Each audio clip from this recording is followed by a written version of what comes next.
भारत का सबसे अमीर आदमी मुकेश अंबानी और दुनिया का Elon Musk. And the answer is big no. क्या हो अगर मैं आपसे ये कहूँ कि कोई ऐसा भी इंसान है जो 100 मुकेश अंबानी और 30-40 एलन मस्क को आसानी से खरीद सकता है। जी हाँ, आसानी से 100 मुकेश अंबानी और 30-40 एलन मस्क। तो आखिर वो इंसान है कौन और वो करता क्या है? और सच में ऐसा कोई इंसान है तो आज तक हमने उसका नाम क्यों नहीं सुना? क्योंकि वो चाहता ही नहीं कि आप उसका नाम सुनो। और उस आदमी का नाम है लैरी फिंक और वो कंपनी चलाता है जिसका नाम है BlackRock। BlackRock's Larry Fink is out today with his letter to shareholders, the head of the world's largest asset manager. ये बंदा संभालता है 10.68 ट्रिलियन डॉलर की वेल्थ। भाई ये कितना होता है?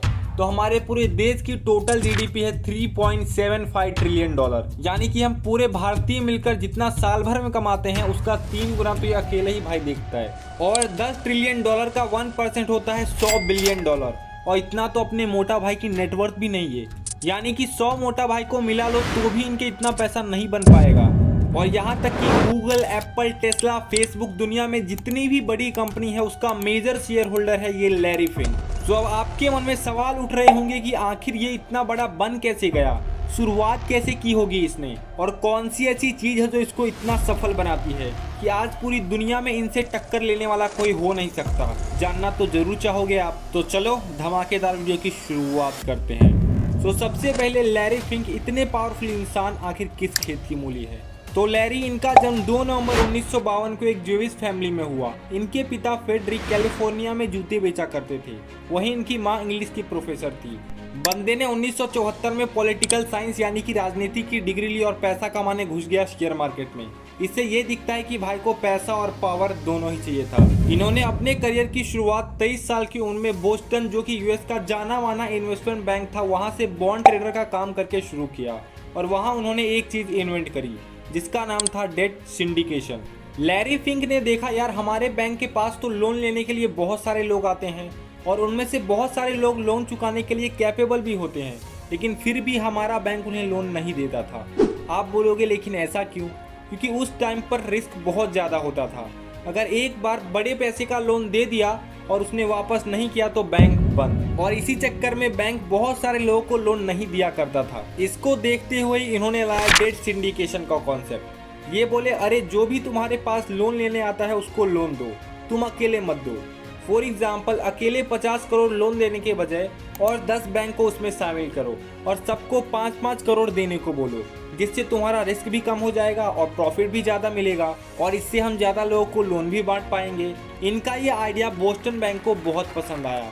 अब से जो भी इस बैंक के पास बड़े अमाउंट का लोन लेने आता था उस पर ये डेट सिंडिकेशन का कॉन्सेप्ट अप्लाई करते थे। देखते ही देखते इस बैंक का सेल बढ़ने लगा और लैरी बैंक के खासम खास आदमी बन गए।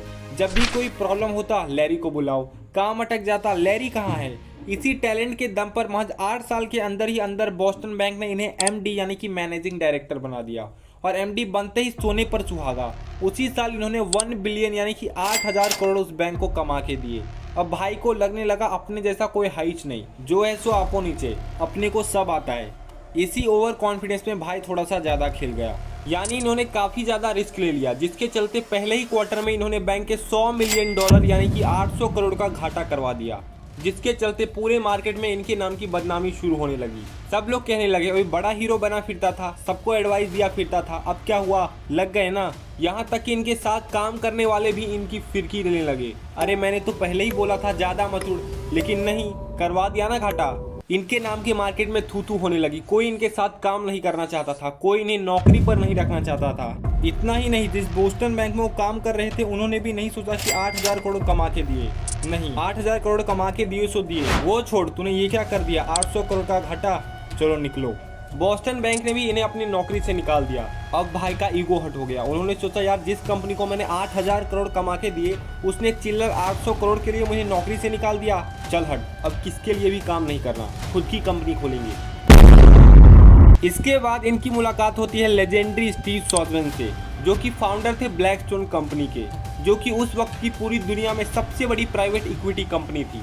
मुलाकात के दौरान जब लैरी फिंक ने अपनी स्टोरी स्टीव को सुनाई तो स्टीव को लगा, यार बंदे में तो दम है, चलो इसे एक मौका देके देखते हैं। स्टीव ने कहा, हम पार्टनरशिप में काम कर लेते हैं, $5 मिलियन मैं तुमको दूंगा as a credit line, loan के तौर पे।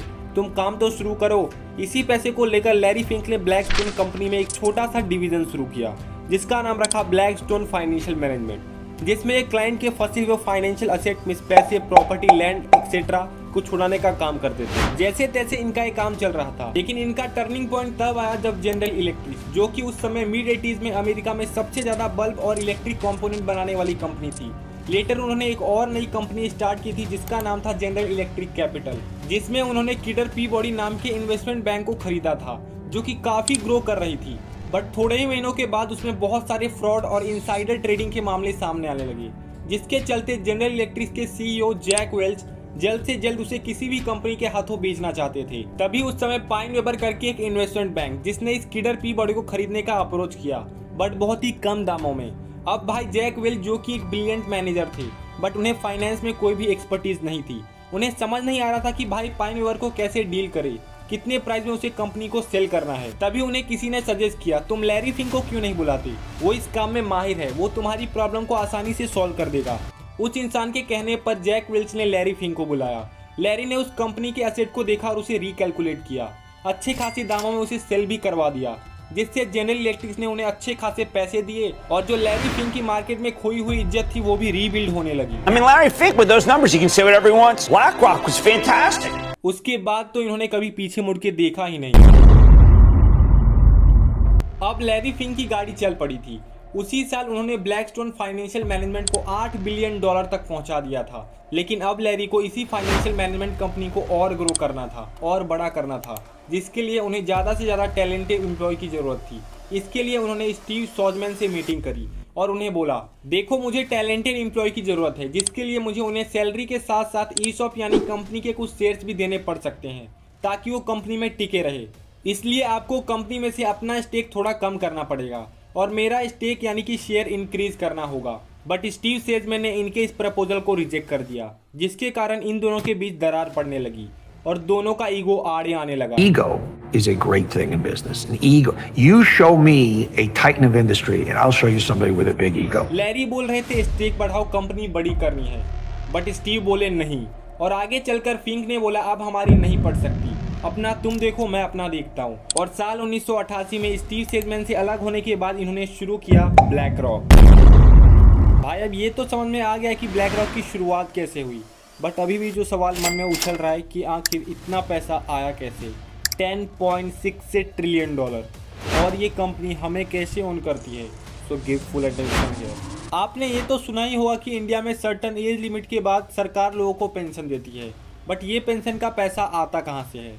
तो ऑब्वियसली सरकार इसके लिए एक फंड बनाती है, it's called pension fund. But सरकार क्या अभी आपको पेंशन देने वाली है?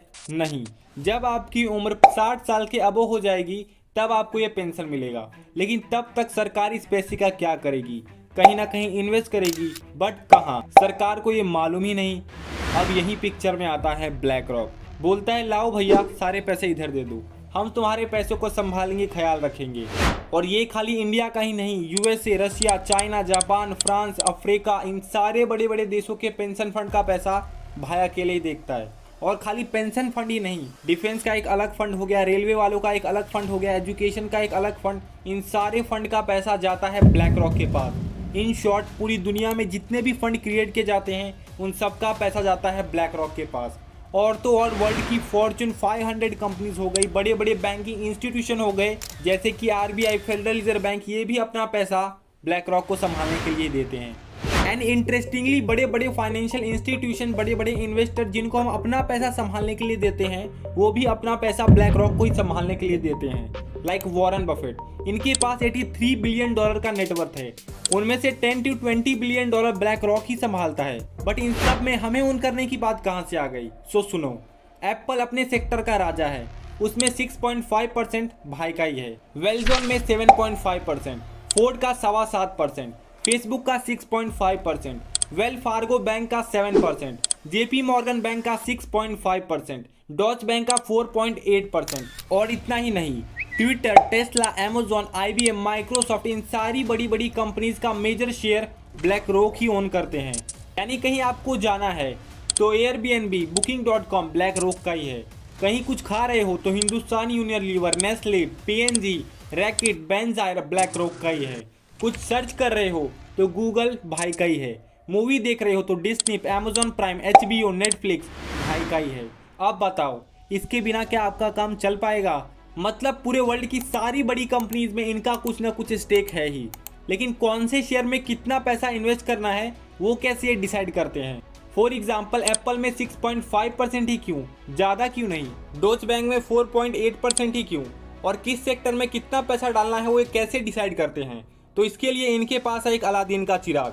इट मीन्स अलादीन नाम का एक सॉफ्टवेयर जो कि 5000 सुपर कंप्यूटर द्वारा रन किया जाता है, और ये 2000 से भी ज़्यादा पैरामीटर को चेक करके कहाँ बारिश होने वाली है, कहाँ भूकंप आने वाला है, कहाँ धूप होने वाली है, हर एक वर्ल्ड के इवेंट को एनालाइज करके रियल टाइम डेटा और रिस्क एनालिसिस करके ये बताता है कि अभी किस सेक्टर में इन्वेस्ट करना है, किस सेक्टर में कितना पैसा डालना है, कौन सा सेक्टर अभी डाउन जाने वाला है, किस कंपनी में अभी कितना पैसा डालना रिस्की हो सकता है, सब कुछ ये पहले ही बता देता है, जिनसे इनका पैसा डूबना नेक्स्ट टू इम्पॉसिबल है। और आज ये सॉफ्टवेयर से $20 ट्रिलियन के इन्वेस्टमेंट को संभाला जा रहा है, जो कि USA के GDP का 90% है।